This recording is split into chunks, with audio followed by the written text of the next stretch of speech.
Zdravím vás pri ďalšom videu RJ Fitness.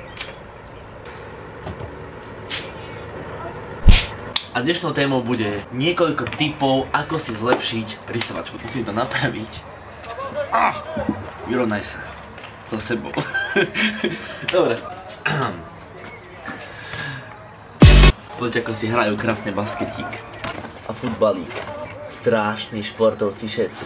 Budú to tipy do rysovačky. Najčastejšie otázky, ktoré nám dávate, ktoré nám posielate do RJ Fitness, ktoré nám posielate do mailov, poštou, SMS-kami, na WhatsApp, na Facebook, na Instagram, všade. Skúsim to zhrnúť všetko do pár tipov, ktoré vám môžu najviac pomôcť. Pravda, že všetky tie otázky budem zodpovedať inokedy na inom videu možno, lebo ich je strašne veľa, sú rôznorodé, ale také tie hlavné. Úplne prvý tip do rysovačky je: počítajte si kalórie. Počítajte si kalórie, pretože veľa ľudí potom má problém schudnúť, že áno, jem málo, ale neviem schudnúť, alebo jem veľa, ale neviem pribrať.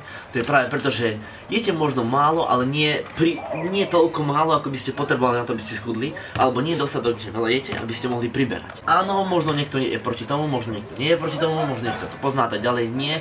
Veľmi dobré to je, pokiaľ už neviete, čo máte robiť ďalej, ako sa ďalej pohnúť, keď už narazíte na ten bod, že už proste neviete ísť ďalej, že už proste neviete prvne schudnúť, tak práve preto je dobre počítať si kalórie. Dole bude v popise kalkulačka na stránke iifym.com. Tam si kliknete na TDEE, čo je vlastne celkový denný výdaj. Tam si presne zadáte, či ste muž, či chlap, či šímejl, či zviera, to je jedno. Pokiaľ neviete, aké máte percent tuku, veľmi dobré je kúpiť si takýto kaliprík. Kaliper vám pomôže odmerať si percent tuku, aspoň približne budete vedieť, ako ste na tom. Potom si budete vedieť presnejšie vypočítať tie potrebné kalórie na to, aby ste pribrali alebo schudli. Takže kaliper, je to veľmi lacná vec a neviem, koľko stálo, asi 3 koruny. 3 koruny ma to stálo.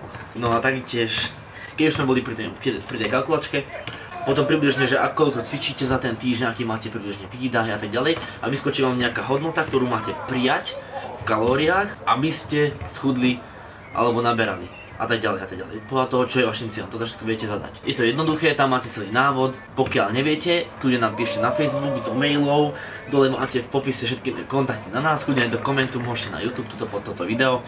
A my sa vám budeme snažiť pomôcť a pomôcť vám vypočítať vaše hodnoty potrebné na to, aby ste schudli. Takže počítajte si kalórie. Ďalší tip sa bude týkať tréning. Veľa ľudí sa nás pýta, že koľkokrát by som mal cvičiť za týždeň, kedy mám dávať kardio napríklad, aký mám dávať split, mám zmeniť svoj tréningový plán, čo som doteraz išiel, mám pridať opakovania a znížiť váhy a tak ďalej. Nie.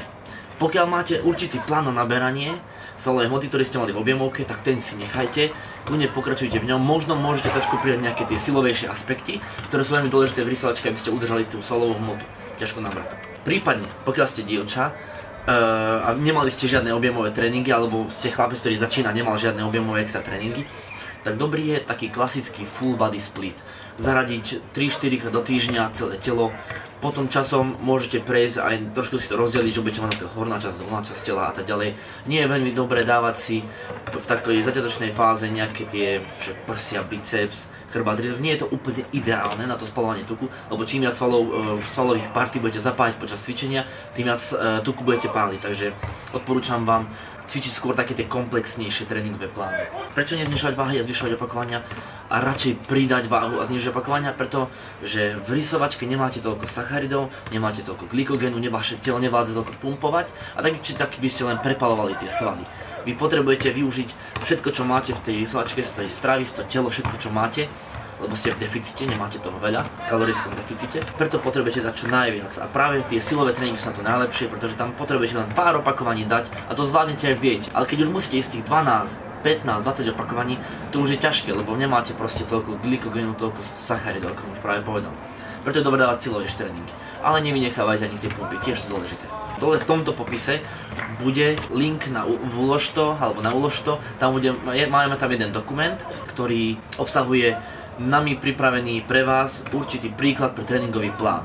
A je tam aj full body, je tam aj rozdelenie na hornú časť, dolnú časť tela a tak ďalej. Proste môžete si pozrieť, stiahnuť úplne v pohode zadarmo. Môžete sa tým inšpirovať, prípadne tento tréningový plán zaradiť. Ďalší tip bude, či už cvičiť ráno alebo večer. Kedy mám cvičiť? Najlepšie je, pokiaľ cvičíte s činkami, ten štýl, že idem si dať teraz, poviem príklad, nohy, tak najlepšie také tréningy je dávať si v diete buď neskôr večer, alebo ráno na nočnú. Neskôr večer je to lepšie, preto budete trošku silnejší, lebo budete počas toho dňa už chodiť, budete rozhýbanejší, pôjde vám to lepšie a taktiež vás nakopne, predtým než pôjdete spať, nakopne vám to metabolizmus a keď už budete spať, ešte stále budete páliť tuky, čiže je to veľmi dobré. Ale taktiež ráno na nočnú je to preto dobré, lebo ešte vo vašom tele nič nie je. A dáte si len najmä tomu nejakú kávu, kofeín, nejaký spalovač tuku, nejaké tie amináče, aby ste nepálili svaly a potom krásne môžete fungovať na tých tukoch počas toho tréningu. Je to tiež dobré. Ale to už je viac menej vaša osobná preferencia, čiže ako len chcete, môžete cvičiť aj večer, aj ráno. Všetko má svoje výhody a svoje nevýhody.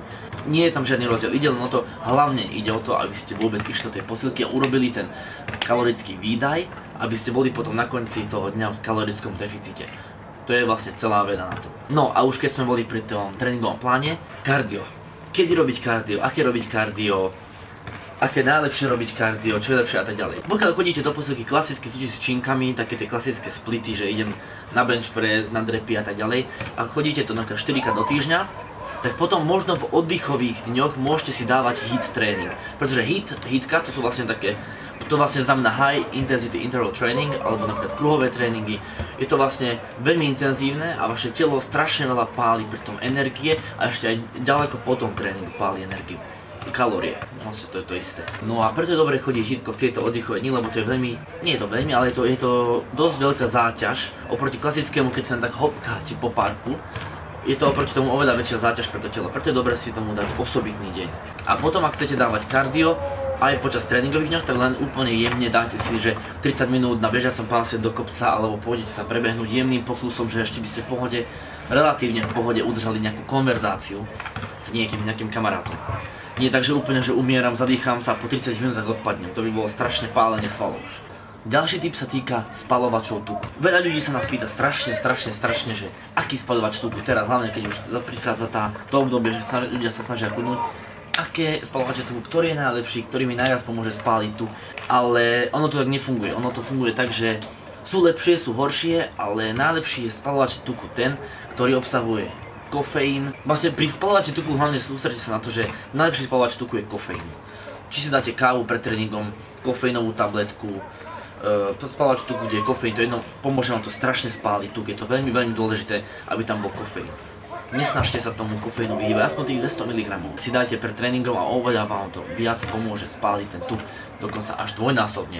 Dole vedecká štúdia potvrdené, nevymýšľam si to a sám na sebe to viem, všetci to vieme. Všetci vieme, ktorí sme riadne spálili tuk, že káva nám s tým pomohla. Kofeín. Joj, Boh ma trestá. Dobrý. Follow RJ Fitness on YouTube. Musím po anglicky, lebo sú väčšinou Amíci a Rusáci. A Egypťania. Ďalšia veľmi častá otázka. Aká je najlepšia dieta? Ktorá je najlepšia? Intermittent fasting. Paleo. Vegánska. Vegetariánska. Sacharidové vlny. Ja neviem. Všetko možné. Už toľko som všetko videl. Neviem. Ide o to, že každá dieta stojí na jednej veci. A to je kalorický deficit.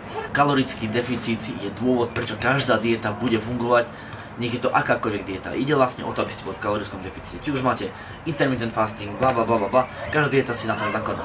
Pretože to je jediný spôsob, ako spálite tuky. Pravda, že? A teraz pozor, kalorický deficit je jedna vec.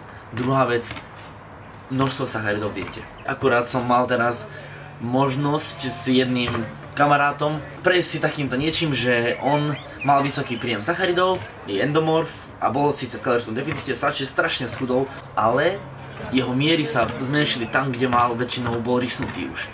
A také, že kde bol tuk, že okolo pása, tam dokonca mu narastlo. A sa čudoval, že prečo to? Práve preto, že bol v kalorickom deficite, ale mal vysoký príjem sacharidov, inzulín furt vystreloval, malo furt dostatok energie zo sacharidov, ale bolo v kalorickom deficite a nemalo a potrebovalo nejako vyrovnať ten kalorický deficit. A ono to vyrovnalo z čoho? No predsa zo svalov. Z tukov nemuselo, lebo furt malo sacharidy, ktoré bránili tomu, aby sa tuky uvoľňovali. Takže spálil svaly ako kráľ. Preto je dobré v diete znížiť tie sacharidy pre endomorfa okolo nejakých 50, 100, 150 g sacharidov, záleží od tréningu, či je poriadne hardcore alebo len taký jemný. Ektomorf, mezomorf, nejakých tých 200, 250 by mohli zvládnuť v pohode v diete.